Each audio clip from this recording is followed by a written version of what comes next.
Ever wonder why you get anxious when someone doesn't text you back?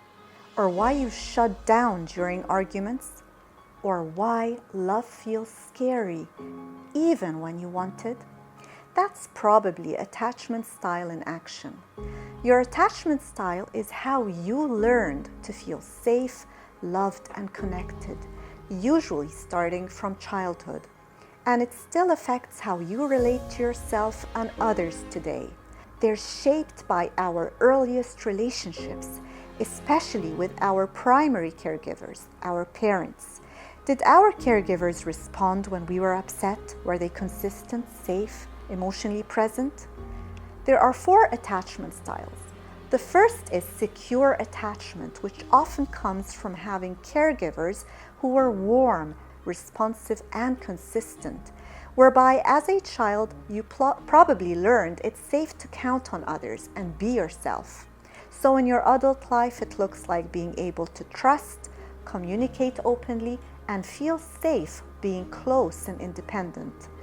The second style is anxious attachment, which can develop if your caregiver was sometimes present, sometimes not. You may have learned, I have to cling or stay alert to make sure I don't get left. It might show up in your adulthood as needing constant reassurance, overthinking, or fearing abandonment. As for avoidant attachment, it usually comes from caregivers who are emotionally distant or who discouraged vulnerability. You probably learned, I shouldn't depend on anyone, I'm safer on my own. In adulthood, it often looks like keeping people at a distance, feeling overwhelmed by closeness, or struggling to open up emotionally. As for disorganized attachment, the last style, it can form when your caregiver was both a source of comfort and fear, so you grow up confused about whether closeness is safe or dangerous. It usually happens when there is a history of trauma, and in adult relationships can feel like a push-pull. You want love but fear it at the same time. These are not personality flaws.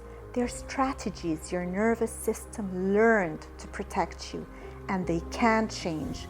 With the right support, through therapy, or even a secure, emotionally responsive relationship, you can move toward feeling more secure, more connected, and more at peace with yourself and others.